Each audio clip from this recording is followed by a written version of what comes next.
তীব্র ঠান্ডা আর বৃষ্টির মধ্যেও গ্রিনল্যান্ডের রাজধানী নুকের রাস্তায় সাধারণ মানুষের ঢল। দাবি একটাই, যুক্তরাষ্ট্রের অধীনে যেতে চান না গ্রিনল্যান্ডবাসী। মার্কিন প্রেসিডেন্ট ডোনাল্ড ট্রাম্পের গ্রিনল্যান্ড অধিগ্রহণের বিপক্ষে অবস্থান নিয়ে আন্দোলনে নামেন ডেনমার্কের রাজধানী কোপেনহেগেনের বাসিন্দারাও। পতাকা হাতেই মিছিল করেন তারা।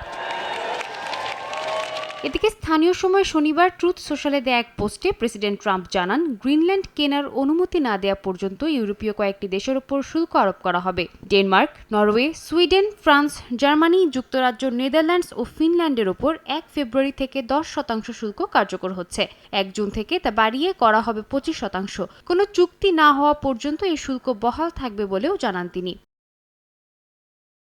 ট্রাম্প বলেন, গ্রিনল্যান্ডে এসব দেশের প্রতিনিধিদের অজানা উদ্দেশ্যে সফরের জবাব হিসেবেই এই পদক্ষেপ। অভিযোগ করেন, যুক্তরাষ্ট্রের নিয়ন্ত্রণের বিরোধিতা করে দেশগুলো বিপজ্জনক খেলায় নেমেছে। তার দাবি, যুক্তরাষ্ট্র ১৫০ বছরেরও বেশি সময় ধরে গ্রিনল্যান্ড কেনার চেষ্টা করছে। হ্যাসেল ফ্রি জীবনের smart companion Walton home and kitchen appliance.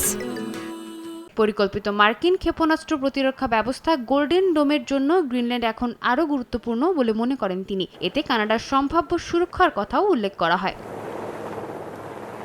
মার্কিন প্রেসিডেন্টের হুমকির তীব্র নিন্দা জানায় ইউরোপীয় দেশগুলো। শুল্কের ভয়ে ইউরোপ পিছু হটবে না বলে জবাব দেন তারা। হুমকি বাস্তবায়িত হলে ঐক্যবদ্ধ ও সমন্বিতভাবে জবাব দেওয়া হবে বলে জানায় যুক্তরাজ্য, জার্মানি সহ ৮ দেশের নেতারা। ইউরোপীয় কাউন্সিলের প্রেসিডেন্ট আন্তোনিও কস্তা জানান, ইইউ আন্তর্জাতিক আইন ও সদস্য রাষ্ট্রগুলোর ভূখণ্ড রক্ষায় ঐক্যবদ্ধভাবে কাজ করছে। Y por supuesto, Sadia Tasnim, সময় সংবাদ। una respuesta de conjunto.